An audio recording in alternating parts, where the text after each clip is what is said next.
What is up, Lion Nation? It's your boy, Uncle Carlos, and today is going to be more of a take, really, than a breakdown. I just wanted to give you my take on Rashan Gary. We've all had a front row seat for the Rashan Gary show, and if I had to give a review to the Rashan Gary show, it would be underwhelming at best.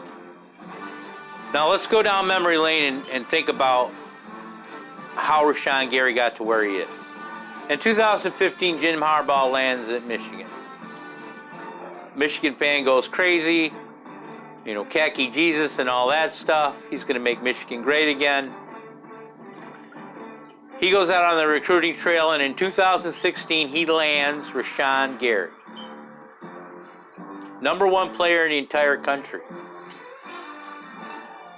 Not the best defensive player, not the best defensive end, not the best defensive lineman, but the #1 5-star blue chip prospect in the land.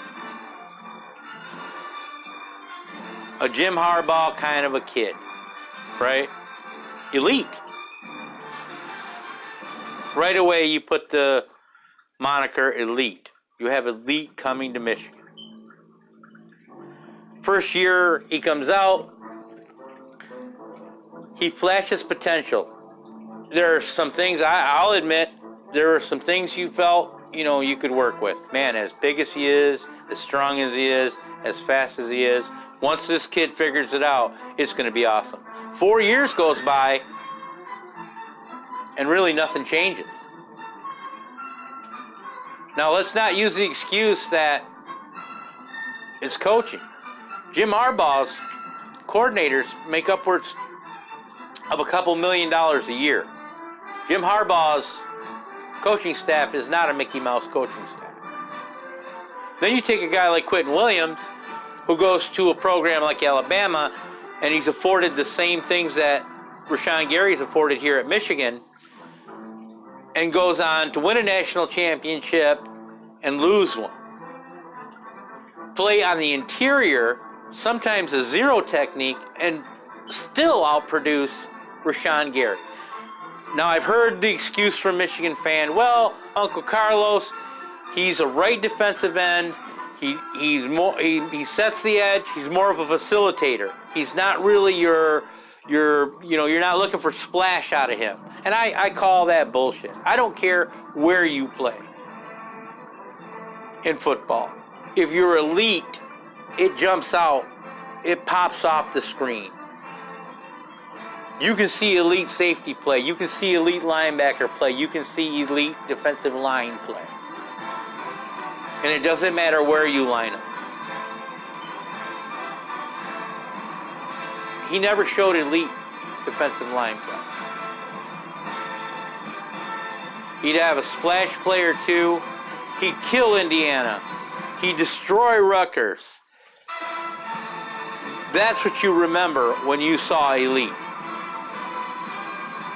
Now, the film I used today was the 2018 Ohio State game.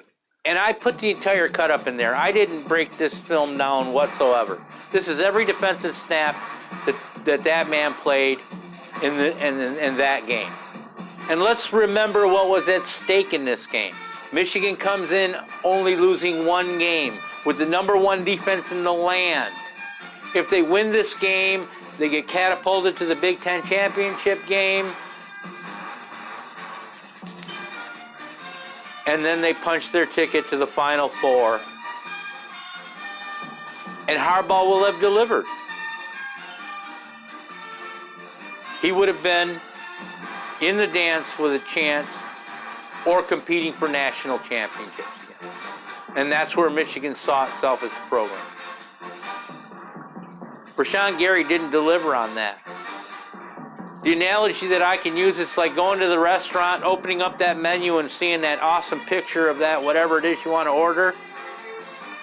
And then it shows up and it doesn't look anything like what you thought it was going to look like. It doesn't look bad, but it doesn't look anything like the picture did. You know what I mean? That's the kind of feeling I get from Rashan Gary. Now, again, the mock drafts have him being mocked to the Detroit Lions a lot. And I think there are two schools of thought when it comes to evaluating players.